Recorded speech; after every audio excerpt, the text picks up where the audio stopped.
Hello, and welcome to the To Be Like Christ Bible Study podcast, where we explore and explain one chapter of the Bible at a time. My name is Luke, and I am thy host. And today's chapter is Genesis 30. Let's go ahead and read the text together. I'm going to be reading from the English Standard Version of the Bible. And while I find it in my Bible, if you have a moment, hit the subscribe button on your podcast player so we can study together again sometime. Genesis 30 is somewhat sizable with 43 verses, so let's get to reading. When Rachel saw that she bore Jacob no children, she envied her sister. She said to Jacob, "Give me children, or I shall die." Jacob's anger was kindled against Rachel, and he said, "Am I in the place of God, who has withheld from you the fruit of the womb?" Then she said, "Here is my servant Bilhah. Go into her so that she may give birth on my behalf, that even I may have children through her." So she gave him her servant Bilhah as a wife, and Jacob went into her, and Bilhah conceived and bore Jacob a son. Then Rachel said, "God has judged me, and has also heard my voice, and given me a son." Therefore she called his name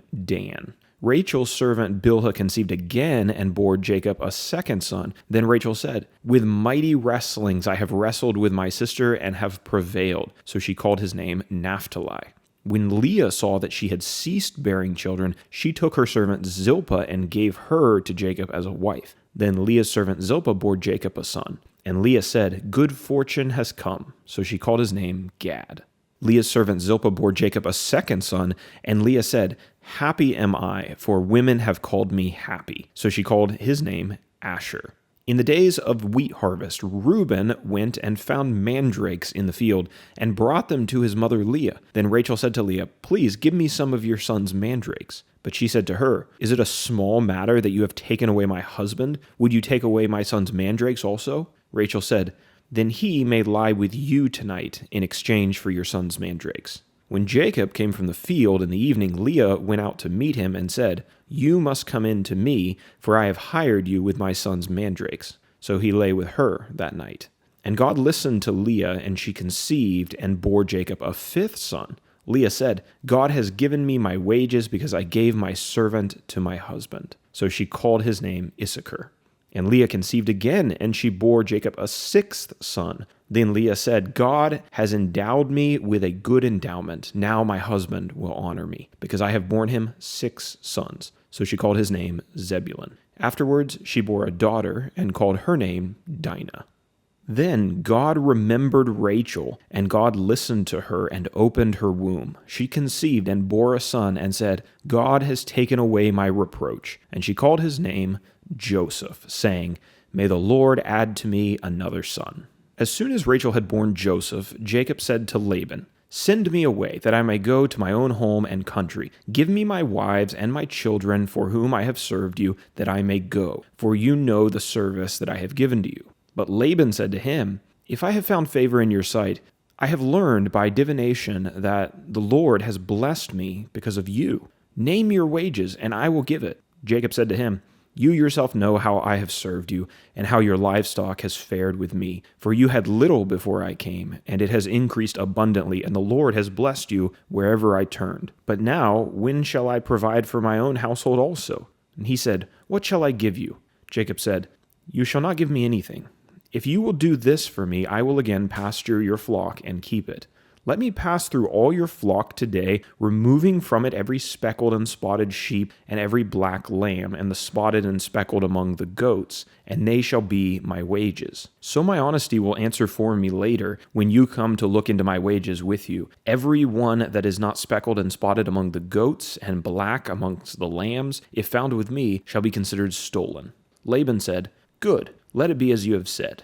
But that day Laban removed the male goats that were striped and spotted, and all the female goats that were speckled and spotted, every one that had white on it, and every lamb that was black, and put them in the charge of his sons. And he set a distance of 3 days' journey between himself and Jacob pastured the rest of Laban's flock. Then Jacob took fresh sticks of poplar and almond and plane trees and peeled white streaks in them, exposing the white of the sticks. He set the sticks that he had peeled in front of the flocks in the troughs, that is, the watering places, where the flocks came to drink. And since they bred when they came to drink, the flocks bred in front of the sticks, and so the flocks brought forth striped, speckled, and spotted. And Jacob separated the lambs, and he set the faces of the flocks towards the striped and all the black in the flock of Laban. He put his own droves apart and did not put them with Laban's flock. Whenever the stronger of the flock were breeding, Jacob would lay the sticks in the troughs before the eyes of the flock, that they might breed among the sticks.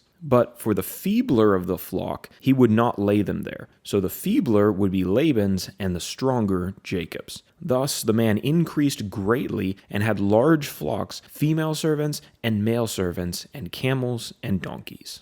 That is the text of Genesis chapter 30. We have a lot going on there, a lot of things being born, both human beings and animal beings. But let's remind ourselves of the context before we get into the text of chapter 30. And I think today we'll jump back 2 chapters and remind ourselves of where we've been in the last 2 chapters that set the stage for chapter 30. So you remember in chapter 28, Jacob is sent away by his father and his mother. He's sent to his uncle's house, Laban, who lives way up north in Haran. And there's kind of a twofold reason that he's sent away from the house of Isaac and Rebekah. The first one is that they don't want him marrying one of the women of the land. So they want him to marry someone from their family. And so pretty much the only family that they have is Ishmael, and then they've got Laban up in the north. So they send Jacob up north to find a wife. But also Esau, Jacob's brother, was planning to kill him because Jacob deceived his father Isaac into giving him the blessing that rightfully belonged to Esau. So Jacob stole Esau's blessing, and Esau wants to kill him for it. And so Rebekah wants to get Jacob out of the house, send him up north until the wrath of his brother kind of calms down. And so in chapter 28, we see Jacob going up, leaving the land of Canaan, which is this promised land that God has promised to give to Jacob and his descendants, or rather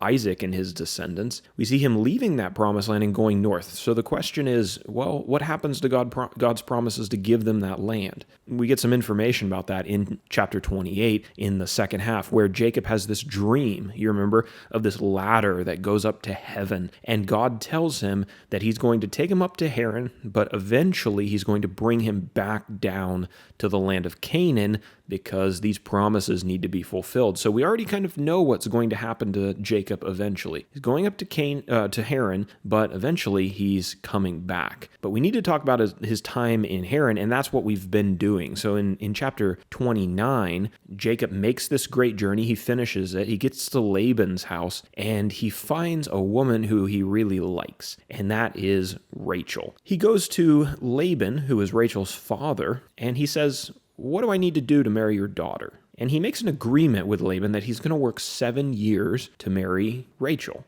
And then, the agreement goes well and seems to be going smoothly. He serves for 7 years. And then on his wedding night, you remember what Laban did? He switched he switches Rachel with her sister, whose name is Leah. And in the morning, Jacob's like, "What have you done? I spent the night with the wrong woman." And Laban says, "Well, in our culture, it's not customary to give away the younger daughter before the older daughter, and Leah's the oldest, and so I figured that maybe you should marry her instead of Rachel." Now, obviously, Jacob is quite mad about this because Laban isn't keeping his end of the deal. And so Laban offers him this compromise. He says, "Give Leah 1 week of this marriage celebration, and then I will give you Rachel and you can marry her. But I want you to serve me for 7 more years in order to earn the right to marry Rachel. I'll let you marry her up front, but then you owe me 7 more years." And so Jacob agrees to this. So as we come to the close of chapter 29 and we get into our chapter today, which is chapter 30, we're in that 7-year period in which Jacob is working for Rachel. And we talked about how Jacob has some children during this time. And these children are really significant because they are going to grow into the 12 tribes of Israel. Israel, because Jacob is later going to have his name changed to Israel. So Jacob is giving birth to these 12 sons who will become these 12 tribes, which will become a great nation, which was part of the promise that God gave to Abraham and Isaac and repeated to Jacob in this vision. So he has some sons, and they're all born to Leah, his least favorite wife of the two. He has 4. Their names are Reuben, Levi, Simeon, and I have forgotten the last one. Reuben, let me look at the text. Reuben, Simeon, Levi, and Judah. How could I forget Judah? So she has these 4 sons, which gets Jacob's family started, but we're told that Rachel can't have any children. Rachel has the family curse of being barren, just like Sarah and like Rebecca for a period of time. So this moves us very smoothly right into Genesis chapter 30, where we start reading about some more children being born to Jacob. But we'll wait to get to that till we get to our outline section on the second page of our PDF. We want to cover the first page and set the scene a little bit more with our first 3 sections. When did these events happen? Who are our main characters? And where did these events take place? So let's go to our PDF. If you don't have it in front of you, that's okay. We're going to present all the information here over audio. If you would like to get a copy of it, maybe to save for later, you can download it for free on our website at tobelikechrist.com. We have a new PDF outline every single day for every chapter that we go over. You can also buy the book that has all 50 chapters of Genesis, the outlines for all of those compiled for you. You can buy it on Amazon. There's links down in the description to both options. So let's go ahead now and talk about our timeline. When did these events occur? According to the timeline that we've been using throughout the study, Jacob's journey to Haran occurred between 1760 to 1730 BC. Now, let's get a little bit more specific here. I mentioned as we're closing down the verses of chapter 29 and moving into chapter 30, and all these children are being born to Jacob. What we're talking about is the second 7-year period in which Jacob is serving Laban. So he served 7 years, and then he was tricked into marrying Leah. Now he's serving the next 7 years for Rachel. So we're in that second period of 7 years. So from the time that Jacob is with Laban, from the 7th year to the 14th year, that's where we're starting as we open up chapter 30. And in chapter 30, we are going to come to the point where Jacob fulfills all 14 years, because we're going to see him requesting to leave Laban's household and return to Canaan in this chapter, which must have meant that he had kept his word. They need to work the full 14 years. So then we're going to talk about some events that take place after those 14 years have been fulfilled. He stays with Laban a little bit longer than the required 14 years for his wives. We'll find out. Okay, so now let's talk about our key characters, and I think we can move through this pretty quickly. We've already done a lot of introduction work in our context section. We have Jacob. Jacob is the son of Isaac and Rebekah, and he's the younger twin of Esau. Laban is the brother of Rebekah, so it's Jacob's uncle, and he lives in Haran. We'll talk about where that is in just a second. We have Leah. Leah is Laban's oldest daughter, and she becomes the first wife of Jacob, not by his choice, by Laban's choice. And then we have Rachel. She is the daughter of Laban, the younger daughter of Laban. She was a shepherdess of her father's flocks in Haran, and she's described as being a very beautiful woman, and she's the woman that Jacob fell in love with, and he gets to marry her second and has to serve Laban 14 years for her. Okay, so those are our key characters. Now let's talk a little bit about geography. Where did these events play out on the map? We have an expanded map today showing the Mediterranean region. The events that are recorded in Genesis 30 took place in Haran, as we've said a number of times already. This is the homeland of Abraham's brother Nahor, and Haran is in what is today southern Turkey, along the southern border, and it's about 550 miles north of where Isaac and Rebekah lived. All right, so now that we've laid that foundation, let's go ahead and jump into the text, break it down, and try to make sense of what we just read. I've got 5 sections today for our 43 verses. The first section is entitled, Rachel's Servant Conceives Children with Jacob, verses 1 through 8.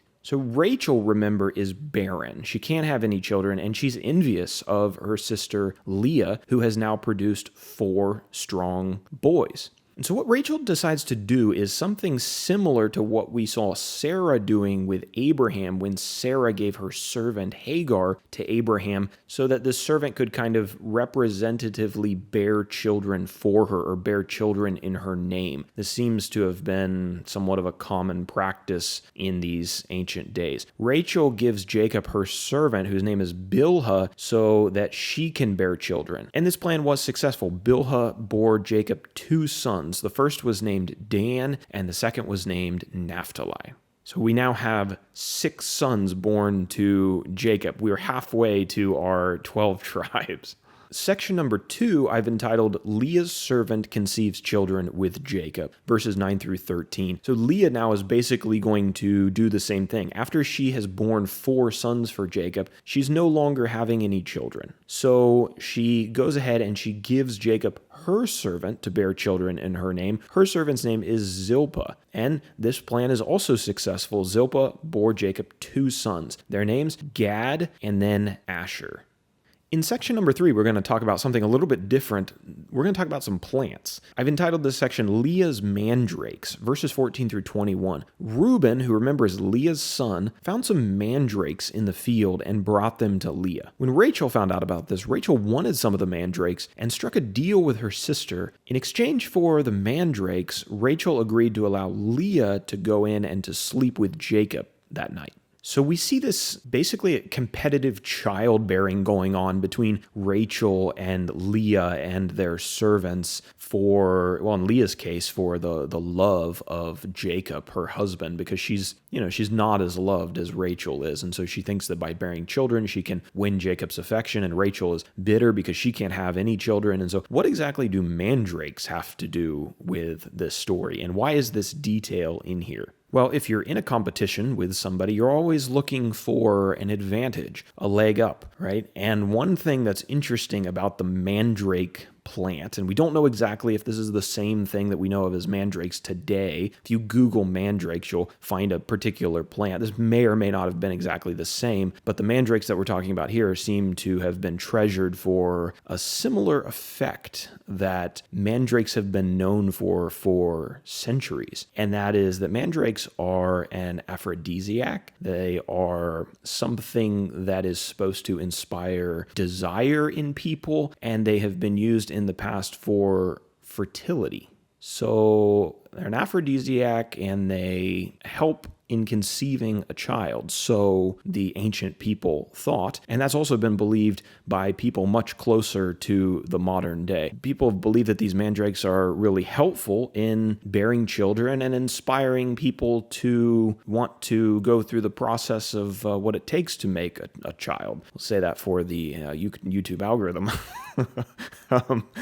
So that's a little bit of herbology for you for this podcast. And so now, understanding that, you may understand why mandrakes are so important both to Leah and Rachel. So it's Leah's son Reuben who finds these, and Rachel wants some of them. It makes sense why she wants some of them, because she's had trouble having children and she needs some help. She needs a little medicinal boost here to perhaps make it possible for her to have children. And so she tells Leah, she says, I'm the favorite. Jacob spends the night with me most of the time. But if you give me some of your mandrakes, then I will let you go in to Jacob tonight. So Leah accepts this offer, and the Lord blesses Leah in this process, and she starts bearing children again. He gives her 2 more sons, Issachar and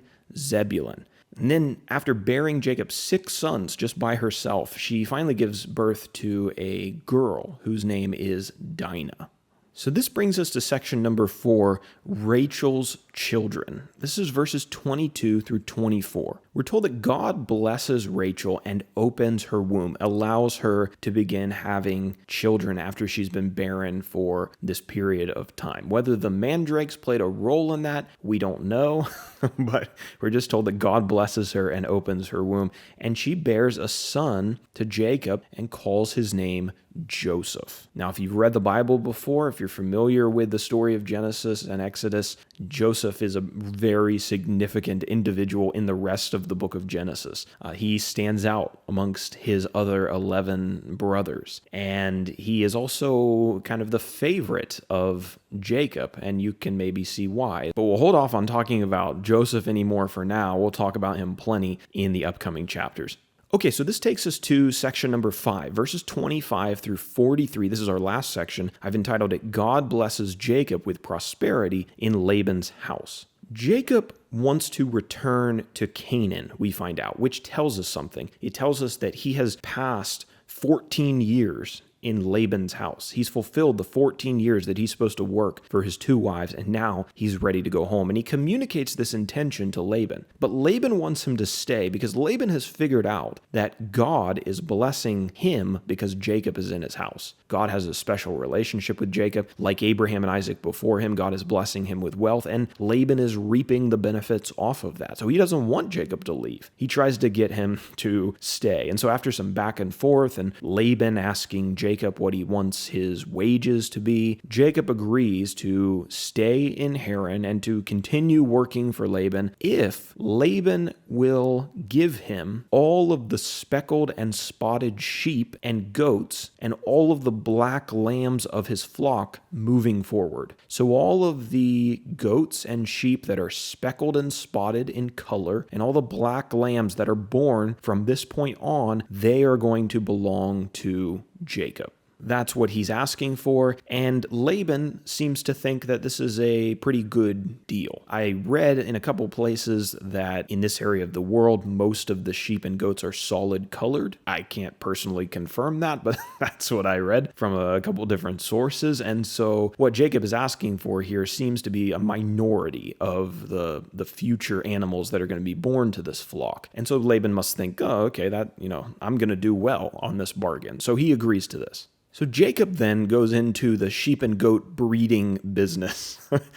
He, moving forward to increase his own wealth, he wants the flock to produce speckled and spotted animals and black lambs. So he undertakes this venture, and he has a couple different tactics that he's planning on using to increase the number of multicolored animals moving forward. One of these tactics is that Jacob places striped sticks. It seems, at least to me, that he takes these sticks and he cuts the bark off of them in certain areas. So there's the dark bark, and then there's the exposed lighter colored wood underneath, creating these striped sticks. And then he puts these striped sticks in front of the sheep and the goats when they are drinking water at the water trough, because it's here that they do their breeding.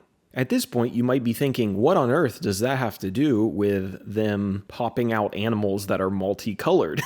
Isn't that all coming down to genetics and, the gene pool? Well, based on my research, it appears that the ancient people believed that the offspring of the sheep were influenced by the objects that the animals were viewing at the time of breeding. Okay? So you see what's happening here. Jacob wants them to produce striped offspring, and so he makes these striped sticks and he has them right in front of these sheep as they're breeding, and the thought is seemingly that what they're thinking about and looking about in their environment while they're doing the breeding affects what their offspring are going to look like. Is there any truth in this? I do not know. One thing I think we should be careful about is thinking that all of these ancient people were kind of like, dumb cavemen who just had all of these like stupid traditions that actually didn't affect anything. Like, these people were pretty smart and they knew some things. Now, obviously, we know things about genetics and some more details today, but is there any scientific effect of this? I don't know. You can talk to a biologist or someone who's familiar with livestock breeding who maybe has tested this. I don't know if there's anybody out there or not, but this seems to be the tactic that Jacob is using. What we find out is that Jacob's tactic works. Now, again, I don't know if that had to do with the striped sticks or if that's just because God is blessing him in spite of his rudimentary understanding of science. I think what we should understand is that really the majority of this credit doesn't go to his striped sticks. It goes to God, because God is intent on blessing him. And so God, through this process, causes more striped, spotted, black lambs to be born. And so they are increasing, and Jacob over time is becoming richer and richer. Jacob, when his flock gets a little bit bigger and there are some offspring who are born that are speckled and spotted, he then makes all of the other sheep face them while they're feeding. I think this is the same tactic that he's doing with the sticks. If their eyes are constantly on speckled and spotted sheep, then when they go to breed, they'll breed speckled and spotted animals. Right? Again, that idea that whatever they're focused on, that affects the outcome of their offspring. So he makes all the other flocks stare at the speckled and spotted, hoping to get more speckled and spotted when breeding time comes. He also employs some selective breeding methods. He only places the striped sticks in front of the animals if they're healthy and strong. Now that makes sense. He wants more healthy and strong striped, speckled, and black lambs so that he can add them to his flock. So after all this explanation in the text that can get a little bit confusing, what we find out is really the key detail. Using these techniques, his flock of striped, speckled, and black sheep and goats, they grow significantly, and God blesses him, and Jacob becomes extremely prosperous, and even more prosperous than Laban himself, we're going to find out. So that's where we leave off in chapter 30. We're certainly not done with the story of Jacob. We have much more to talk about, including how he's finally going to get free of Laban's house. But he's been in Haran for a long time. Between chapter 28 and 30, more than 14 years have now passed. And so we've got to get Jacob back to Canaan, and we're going to see how that happens in the upcoming chapters. But that'll do it for our text today.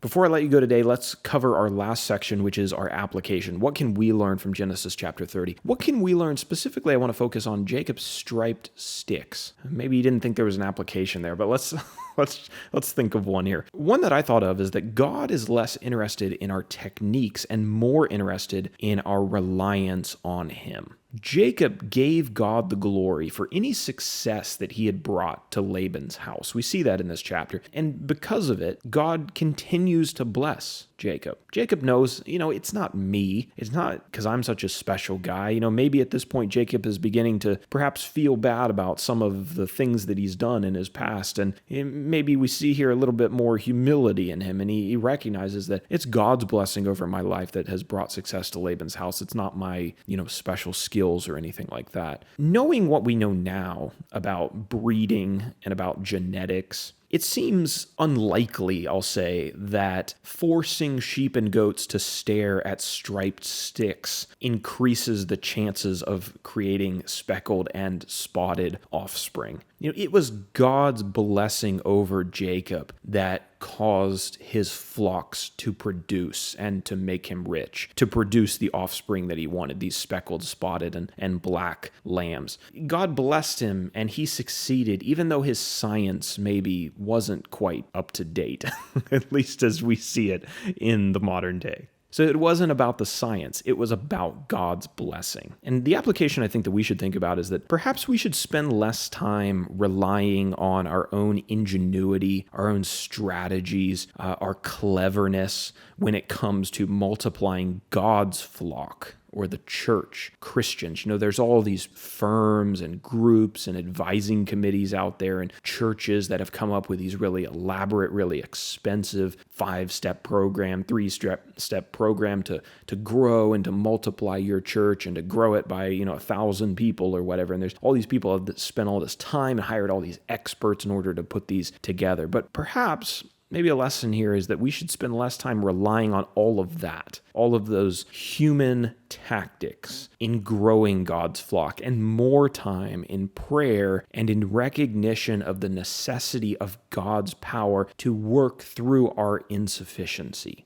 Your tactics, your strategy doesn't always have to be the best for God to bless your work. And that I find really encouraging because I'm not the smartest. I'm not a church growth expert. I'm not an expert in hardly anything. But I know that if I try and if I trust in the Lord and I give things over to him and say, Lord, I'm going to try to do this the best that I know how. But at the end of the day, I need your blessing for this to succeed. If I do that, then I know that he can work through my less than ideal, maybe less than scientific strategies and tactics.